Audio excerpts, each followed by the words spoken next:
When Chopin learned that the Russian troops invaded Warsaw again, and for a long time he stopped hearing from his parents, from his two sisters, Ludovica and Isabella, and from his close friend Titus Wojciechowski, Chopin felt a deep unease, and without being someone of religious practices, he chose the Cathedral of Notre Dame to protect him and remain there one day. There, Chopin composed his first ballad, the ballad number 1, the ballad in G minor.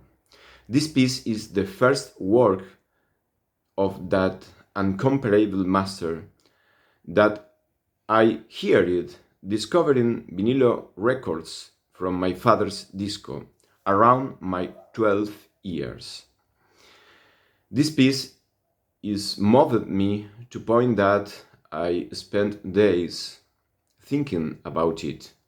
Chopin composed an abysmal and musical beauty capable of illuminating the dark journey that the soul experiences in its fragility, in its finiteness, and at the same time in its lucidity that allows it to distinguish the good that can be destroyed, such as the life of those we love. Chopin did not compose this masterpiece to escape his anguish, but remains in it. He was aware that loving implies valuing and committing. He was aware that the emotions are fickle, reactive, superficial. He was aware that the more important decisions are pronounced in favor of what make us more human, more profound, more mature. But these decisions does not based on whether we are motivated, because motivation, as it arrives suddenly, disappears in a short time. In 25, I happened upon a documentary in the Film and Arts channel entitled Chopin Saved My Life. It relates two stories: a story of a girl victim of the tsunami and a story of a boy pianist who suffered of two tumors in his brain. Each of these young people sustained themselves in what it meant to able to continue playing this ballad, the same ballad that the protagonist of the film, the pianist, placed in front of the Nazi general Hausenfeld, who is moved and helped him, despite the fact that the pianist was profuse Polish Jew of the Krakow ghetto. On the contrary, the coach, who calls himself Ontological coach, because he said that he helped to his clients to encounter the power in their individual being. The coach said that each individual has a power without limits, and it is only enough to flow emotionally with the universe, abandoning all negative or limiting thought, and the universe take care of the rest.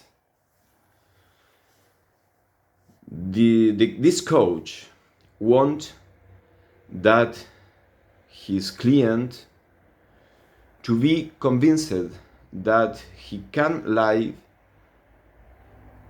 a successful life, all of well-being.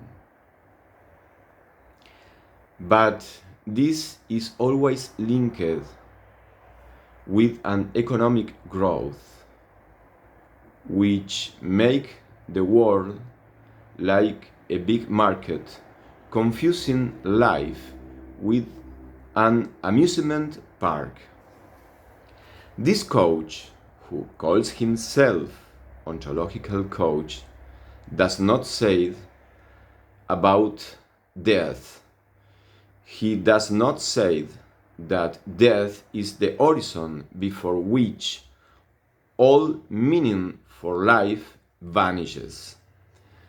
This coach, who calls himself ontological coach, does not say that at the same time death is the horizon before which each personal life, each personal freedom can decide to be witness to what is worth and deserves to always exist, because it expresses a good so poor that the personal life, the personal freedom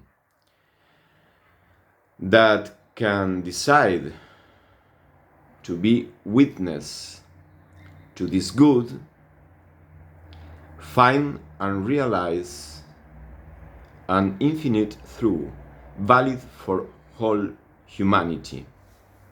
This personal life, this freedom that choose this good and realize this infinite truth valid for all humanity, remain exalted, transcends the historical, the epochal, worldly borders, and rise like an eternal sun who shines in its love, in its fidelity, assuming the uncertain drama of existence.